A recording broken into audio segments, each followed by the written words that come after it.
Ayun na nga, tapos na ang season ng Lakers. Walang banner, walang parada, tahimik lang. Isa na namang what if. Panahon na nga ba para muling buuin ang team? Parang alam na natin to mga idol. Lumaban ang Lakers, nagpursige, pero sa huli, kinapos. Injury, kawalan ng consistent. May mga sandaling kahanga-hanga pero sinundan ng kalituhan.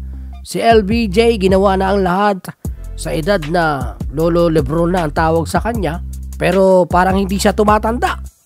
Ito naman si Luka Doncic, may mga gabi na parang halimaw sa opensa at depensa. Pero ang suporta, parang puzzle na hindi tumugma. Bench nga nila, malalim ba? Parang hindi na nabalitaan. Kung tutuusin, hindi talaga pangmalayuan ang pagkakabuo ng team na Lakers mga idol. At sa loob-loob natin, alam na natin yon. Ngayon ano na ang tanong? Nasa sangangdaan ang front office ng Lakers. May player option si LBJ. Mananatili ba siya o lilipat? Panahon na ba para mag-rebuild na naman ang Lakers? Nariyan din si Luka Doncic, Austin Reeves, Rui Hachimura at Vanderbilt, Gabe Vincent.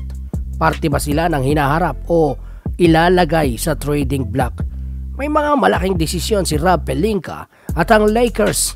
All in ba uli o simula na talaga ng bagong pagbabago? Wala nang puwang para sa gitna. Ang off-season na ito, hindi lang basta tungkol sa trade. Tungkol ito sa pagkakakilanlan. Anong klase bang team ang gusto ng Lakers?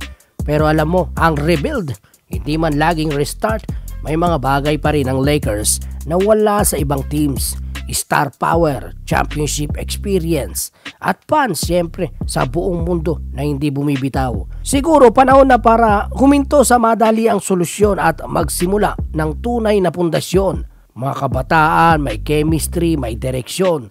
Dahil kahit gaano kaganda ang era ni Lebron, kahit ang hari, hindi habang buhay ang paghahari.